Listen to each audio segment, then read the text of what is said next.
Hello friends, welcome to our channel. இன்றைக்கி வந்து பரிதாப நிலையில் இருக்க என்னோடய ஃப்ரிட்ஜை தாங்க டீப் க்ளீன் பண்ண போகிறோம். பார்த்தீங்கனாலே தெரியும் எவ்வளோ டஸ்ட்டுன்னு. பின்னாடி ஒரு ஜன்னல் இருக்குது, அதனால ரொம்பவே தூசு வந்துடும். நான் அடிக்கடி க்ளீன் பண்ணிட்டு தான் இருக்கேன். இன்றைக்கி வந்து டீப் க்ளீன் பண்ண போகிறேன். அது உங்கள் கூடயும் வந்து ஷேர் பண்ணிக்கிறேன். நான் என்னெல்லாம் டிப்ஸ் வந்து ஃபாலோ பண்ணுறேன், ஸ்டோர் எப்படி பண்ணுறேன் அப்படிங்கிறதெல்லாம் காமிச்சிருக்கேன். கண்டிப்பாக வீடியோ ஃபுல்லாக பாருங்கள், உங்களுக்கு யூஸ்ஃபுல்லாக இருக்கும். ஃப்ரீசரில் வந்து பன்னீர், பாலாடை இதெல்லாம் தான் ஸ்டோர் பண்ணிகிட்டு இருப்பேன். ஃபஸ்ட்டு அதெல்லாம் எடுத்து வெளியில் வச்சுக்கிறேன். இது வந்து ஏதோ ஒரு ஷார்ட்ஸ் வீடியோ பார்த்து வாங்கினேன்னா யூஸே பண்ணலைங்க, சும்மா தான் கிடக்கு. பன்னீரும் உள்ளதாக வச்சுருப்பேன், ஃப்ரீசரில் தான் எப்போவுமே வச்சுருப்பேன். அதையும் எடுத்துகிட்டு டீஃப்ராஸ்ட் பண்ணி விட்டுட்டு அதுக்கப்புறம் மெயின் ஸ்விட்சை ஆஃப் பண்ணிட்டேன். ஆஃப் பண்ணி வச்சுட்டு நீங்கள் மேக்ஸிமம் வேலையை ஸ்டார்ட் பண்ணுங்கள். உள்ளே இருக்கிற எல்லா திங்ஸையும் வெளியில் எடுத்து வச்சிடலாம். மேக்ஸிமம் வந்து இட்லி மாவு, காய்கறிகள், பழங்கள் இதெல்லாம் நீங்கள் ஃப்ரிட்ஜில் வச்சில்லாத அன்றைக்கி வந்து டீப் க்ளீன் வந்து பண்ணுங்கள். ஏன்னா எப்படியும் நம்ம க்ளீன் பண்ணி திரும்ப எல்லாத்தையும் உள்ளே வைக்கிறதுக்கு 2 மணி நேரம்னாலும் ஆகும். ஸோ அது வரைக்கும் அந்த பொருட்கள் கெட்டு போகக்கூடாது. எனக்கு வந்து இப்போ வெஜிடபிள்ஸ், இட்லி மாவு எதுவுமே இல்லை, அதனால் நான் எல்லாத்தையும் எடுத்து வெளியில் வச்சுட்டேன். அதுவும் இல்லாமல் பாலாடையும் நான் வெண்ணெய் எடுத்துட்டேன். அதனால் வந்து எனக்கு எதுவுமே ஸ்டோர் பண்ணுற ஐட்டம் இல்லை. இந்த மாதிரி கிராசரி ஐட்டம்ஸ் மட்டும்தான் இருக்குது. இது வந்து 2 மணி நேரம் வெளியில் இருந்தாலும் தாங்கும், ஒன்றும் பிரச்சனை இல்லை. இது மாதிரி பார்ட்ஸ் எல்லாத்தையுமே தனித்தனியாக கழட்டி கொண்டு கழுவி காய வச்சிடலாம். ஃபஸ்ட்டு அது காயிற கேப்பில் நம்ம ஃப்ரிட்ஜும் க்ளீன் பண்ணிடலாம். இந்த ட்ரே வந்து நீங்கள் கழட்டவே கூடாதுங்க. ஏன்னா நம்ம டீஃப்ராஸ்ட் பண்ணி விட்டுருக்கோமா, அதனால் அதில் உள்ளதெல்லாம் தண்ணி மெல்ட் ஆகி இதில் தான் வந்து ஸ்டோர் ஆகும். நீங்கள் இந்த ட்ரேவும் எடுத்து கழுவ போயிட்டீங்க அப்படின்னா தண்ணி பூரா டேரெக்டாக கீழே ஊற்ற ஆரம்பிச்சிடும். நீங்கள் வந்து துடைக்கிறதுக்கு உங்களுக்கு கஷ்டமாக இருக்கும். ஃபுல்லாக எல்லாமே முடிச்சுட்டு ஃப்ரிட்ஜை ஓட விட்டுட்டு அதுக்கப்புறமா நீங்கள் இந்த ட்ரேவை எடுத்து கழுவிக்கலாம். அது வரைக்கும் இந்த ட்ரேவை வந்து ரிமூவ் பண்ணாதீங்க. ஃபஸ்ட்டு வந்து உள்ளே இருக்க பார்ட்ஸ் எல்லாம் எடுத்துகிட்டு வந்து நல்லா கழுவி வச்சுட்டேன். நான் அடிக்கடி கழுவி வைக்கிறதுங்கிறதுனால ரொம்பலாம் அழுக்கெல்லாம் இல்லை. இருந்தாலும் ஃபுல்லாக டீப் க்ளீனுங்கும் போது கழுவி வச்சா தான் ரொம்ப பளிச்சுன்னு இருக்கும். அதனால் கழுவி வச்சுட்டு அதுக்கப்புறம் ஃப்ரிட்ஜை வந்து க்ளீன் பண்ண ஆரம்பிச்சிட்டேன். ஃபஸ்ட்டு வந்து ஒரு ட்ரை கிளாத் எடுத்து ஃபுல்லாக டஸ்ட் எல்லாத்தையும் தட்டி விட்டுட்டு அதுக்கப்புறம் தான் நீங்கள் தண்ணி தொட்டு கழுவ ஆரம்பிக்கணும். ஏன்னா அந்த குப்பையெல்லாம் வந்து கையிலே சுற்றி வந்துட்டுருக்கும். ஃபஸ்ட்டு ஒரு ட்ரையான கிளாத் வச்சு தொடச்சிட்டிங்கன்னா உங்களுக்கு க்ளீன் பண்ண ரொம்ப ஈஸியாக இருக்கும்.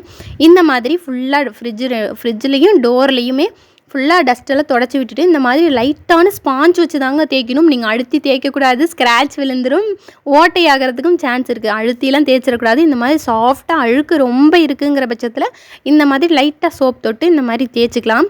இது வந்து நான் அங்கேயே கேட்டேன், நான் ஃப்ரிட்ஜ் வாங்கும்போதே எப்படி க்ளீன் பண்ணணும் அப்படின்லாம் கேட்டுட்டு வந்தேன். அவங்க சொன்ன டிப்பு தான் அது. நீங்கள் வந்து அழுத்திலாம் தேய்க்கக்கூடாது, ஆனால் லேசாக ஒரு சின்ன ஸ்பாஞ்ச் மாதிரி வச்சு நீங்கள் தேய்ச்சிக்கலாம் அப்படின்னு தான் சொல்லியிருந்தாங்க. இப்படி தான் நான் ஃப்ரிட்ஜ் வாங்கினதுலேருந்தே கழுவிட்டு இருக்கேன். சோப் போட்டு நல்லா தேய்ச்சி விட்டதுக்கப்புறம் ஒரு துணியில் தண்ணி தொட்டுட்டு இந்த மாதிரி அந்த சோப் தண்ணி ஃபுல்லாக தொடச்சி எடுத்துடணும். பார்த்திங்கனாலே தெரியும் எவ்வளோ அழுக்கு உள்ளே இருந்திருக்குன்னு சொல்லிட்டு. அதுக்கப்புறம் ஒரு காஞ்ச துணி வச்சு அந்த ஈரத்தை ஃபுல்லாக தொடச்சி எடுத்துடணும். ஏன்னா நம்ம இது காயிட்டோன்னு ஃபுல்லாக திறந்து வைக்க முடியாது. அதனால் ஈரத்தெல்லாம் ஃபுல்லாக வந்து ஒரு காஞ்ச துணி வச்சு நல்லா தொடச்சி எடுத்துருங்க.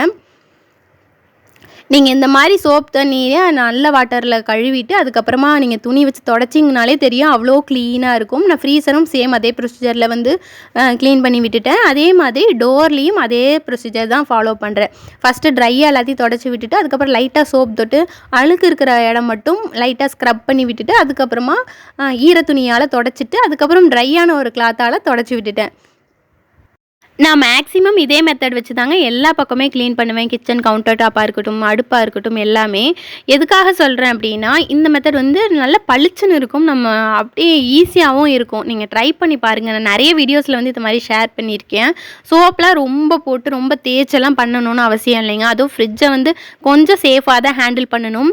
சின்னதாக ஒரு ஓட்டை விழுந்துட்டால் கூட கேஸ் லீக் ஆக ஆரம்பிச்சிடும். அதுக்கு வந்து நம்மளுக்கு செலவு வச்சிரும். ஸோ வந்து கொஞ்சம் பார்த்து சாஃப்டாக தொடச்சிக்கோங்க. அடிக்கடி டீப் க்ளீன் பண்ணணும்னு அவசியம் இல்லைங்க. ஒரு 2-3 மந்த் ஒன்ஸ் வந்து பண்ணால் போதும். அதுக்கு இடையில நம்ம ஒவ்வொரு பொருள் எடுக்கும்போதும் லைட்டாக தொடச்சி விட்டுட்டு வச்சுட்டு இருந்தோம்னா நல்லா நீட்டாக இருக்கும். இப்போ பார்த்திங்கனாலே தெரியும் பளிச்சுன்னு ஆயிடுச்சு. இப்போ வெளிப்பக்கமும் சேம் அதே மாதிரி ட்ரையாக ஒரு துணி வச்சு ஃபுல்லாக தொடச்சி விட்டுட்டு அதுக்கப்புறமா சோப் தண்ணி வச்சு தொடச்சிட்டு அதுக்கப்புறம் நல்ல வாட்டரில் தொடச்சிட்டு கடைசியாக வந்து ஒரு சுத்தமான துணி வச்சு தொடச்சி விட்டுட்டோம் அப்படின்னா நல்லா க்ளீன் ஆகிடும். இந்த ஜன்னலால் தான் எனக்கு இவ்வளோ டஸ்ட் வந்து சேருது. ஆனால் ஃப்ரிட்ஜ் மேலே வந்து எந்த கவரும் போட்டு வைக்கக்கூடாதுன்னு சொல்லியிருந்தாங்க. வாங்கும்போதே சொல்லியிருந்தாங்க, யூசர் மேனுவல்லையும் சொல்லியிருந்தாங்க. ஹீட் வந்து எவாப்ரேட் ஆகிறதுக்கு ஸ்பேஸ் இருக்கணும், மேலே எதுவும் துணி போட்டெல்லாம் மூடக்கூடாதுன்னு. அதனால் நான் மேலே துணி எதுவுமே போடலைங்க, அப்படியே தான் விட்டுருக்கேன். ஆனால் ஜன்னல் இருக்குங்கிறதுனால நம்ம சமைக்கிற எண்ணெய் எல்லாம் சேர்ந்து ஃப்ரிட்ஜு மேலே வந்து ஃபுல்லாக மண் வந்து அப்படியே படிஞ்சிருது. அதனால் எனக்கு க்ளீன் பண்ண கஷ்டமாக தான் இருக்குது. இருந்தாலும் நான் அவங்க சொன்ன ப்ரொசீஜர் தான் எல்லாத்துலேயுமே ஃபாலோ பண்ணுறேன். அதனால் மேலே எதுவுமே துணி போட்டு வைக்கலைங்க. கொஞ்ச நேரத்தில் உள்ளே ஃபுல்லாக ட்ரை ஆகிடுச்சு. நம்ம வாஷ் பண்ணி வச்சிருந்த ட்ரே எல்லாமே வந்து காஞ்சிருந்துச்சு. ஸோ எடுத்துகிட்டு வந்து எல்லாத்தையும் அதை இடத்துல ஃபிக்ஸ் பண்ணிவிட்டு வெளியில் இருந்த பொருட்கள் எல்லாமே எடுத்து உள்ளே வச்சுட்டேங்க. மேக்ஸிமம் பொருட்கள் அதே மாதிரி ஃப்ரிட்ஜ் டோர்லேயும் வந்து அரேஞ்ச் பண்ணிக்கலாம். நான் மேக்ஸிமம் மசாலாஸ், அந்த ட்ரை ஸ்பைசஸ் இந்த மாதிரி உள்ள ஐட்டங்கள்லாம் ஃப்ரிட்ஜில் தான் ஸ்டோர் பண்ணுறேன். இந்த சிக்கன் மசாலா, பிரியாணி மசாலா இதெல்லாம் நான் அதிகமாக யூஸ் பண்ணுறதில்ல. ஸோ வந்து ஃப்ரிட்ஜில் தான் வச்சுருப்பேன். ஏன்னா ரொம்ப நாள் இருந்தாலும் அந்த ஃப்ளேவர்லாம் போயிடும். இதெல்லாம் என் ஹஸ்பண்ட் யூஸ் பண்ணுற பொருட்கள், சந்தனம், ஜவ்வாது அதெல்லாமும் அவர் ஃப்ரிட்ஜில் தான் வச்சுருப்பாரு. கேட்டால் வந்து எனக்கு இவ்வளோண்டு இடம் கூட கொடுக்க மாட்டியா அப்படிம்பாரு. அதனால நான் விட்டுட்டேன், என்னமோ வச்சுக்கோங்க அப்படின்னு சொல்லிட்டு. எக்கு வந்து மேக்ஸிமம் ஃப்ரிட்ஜில் ஸ்டோர் பண்ண மாட்டேங்க. ஏன்னா கொஞ்சம் கொஞ்சமாக தான் நான் வாங்கிப்பேன். அதனால் வந்து ஃப்ரிட்ஜில் வைக்க மாட்டேன். ஒரே ஒரு முட்டை இருந்தது, அதனால் வச்சுருக்கேன். இதில் வந்து இந்த பாதாம் பிசின், காஷ்மீரி சில்லி பவுடர் இதெல்லாம் வந்து 1 யூஸ் டப்பாவில் வச்சுருக்கேன். இதெல்லாம் வந்து எப்படி இந்த பாக்ஸ் எல்லாம் தூக்கி தான் போடணும். ஸோ வர வரைக்கும் யூஸ் பண்ணிவிட்டு உடஞ்ச அப்புறம் தூக்கி போட்டுருவேன். ஃப்ரிட்ஜுக்குள்ளே வந்து மேக்ஸிமம் பிளாஸ்டிக் டப்பா தான் யூஸ் பண்ணுறேன். எதுக்காக அப்படின்னு லாஸ்ட்டாக சொல்கிறேங்க. ஏன்னா வெயிட்டும் இது கம்மி, அதனால தான்.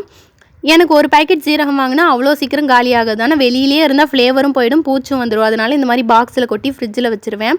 நான் எப்படியும் எங்களுக்கு வந்து ஒரு 2 மந்த் ஆகுது வரும். அதனால் ஃப்ரிட்ஜில் வச்சுருவேன். இந்த மாதிரி கெச்சப் இதெல்லாம் வந்து குட்டி குட்டி பேக்காக வாங்கி அதையும் ஃப்ரிட்ஜில் தாங்க ஸ்டோர் பண்ணுவேன். கடைசியில் இருக்கிற ரேக்கில் வந்து மாவு ஐட்டம்லாம் வச்சுருப்பேன். அரிசி மாவு, கடலை மாவு, கார்ன்ஃப்ளவர், மிளகாத்தூள், மல்லித்தூள் இதெல்லாம் வச்சுக்குவேன். ஏன்னா இதெல்லாம் நாங்கள் பல்காக அரைக்கிற ஐட்டம் தான். ஸோ வெளியிலே வச்சுருந்தா பூச்சி வந்துடும், அதனால உள்ளே வச்சுருவேன். இந்த மாதிரி பிரித்த பேக்கெட்டெல்லாம் வந்து இந்த மாதிரி ஒரு டப்பாக்குள்ளே போட்டுட்டு ஃப்ரிட்ஜில் ஏதோ இடம் இருக்கிற பக்கத்தில் சொருவி வச்சுருவேங்க. ஏன்னா அதிகமாக நம்ம எப்போவோ யூஸ் பண்ண போகிறோம், அதுக்குள்ளே அது கெட்டும் போயிடக்கூடாது. அதனால் வந்து இது மாதிரி ஸ்டோர் பண்ணிக்குவேன். மேக்ஸிமம் என்னோடய கிராசரிஸ் எல்லாமே ஃப்ரிட்ஜுக்குள்ளே தான் இருக்கும். ஷெல்ஃபில் அதிகமாக வச்சுருக்க மாட்டேங்க. திரும்ப எல்லாத்தையும் எடுத்து ஃபிக்ஸ் பண்ணிவிட்டு பார்த்திங்கன்னா அவ்வளோ நீட் அண்ட் க்ளீனாக இருந்துச்சு. ஃப்ரிட்ஜை ஆன் பண்ண அப்புறமே ரொம்ப ஃபில்லிங்காக இருந்தது. பார்க்கவே ஆசையாக இருந்தது. பரவாயில்ல, நல்லா க்ளீன் ஆகிடுச்சின்னு சொல்லிட்டு. எதனால் நான் உள்ளே வைக்கிறேன், பிளாஸ்டிக் டப்பா வைக்கிறேன்னு சொன்னேன் இல்லைங்களா, இதோட வெயிட் வந்து நான் 198 லிட்டர். பட் வந்து ஸ்டோரேஜ் வால்யூம் வந்து 188 லிட்டர் தான். நான் ஃபுல்லாக கிளாஸ் கண்டெய்னராக ஸ்டோர் பண்ணேன் அப்படின்னா அதோட வெயிட்டே பாதி அடைச்சிக்கும். அதனால் பிளாஸ்டிக் கண்டெய்னர்ஸ் தான் அதிகமாக ஃப்ரிட்ஜுக்குள்ளே யூஸ் பண்ணுறேன். அண்ட் இது தாங்க ஒரு ஃபைனல் லுக். வீடியோ பிடிச்சிருந்தா ஒரு லைக் கொடுங்க. தேங்க்யூ. நீங்களும் ஃபாலோ பண்ணி பாருங்கள்.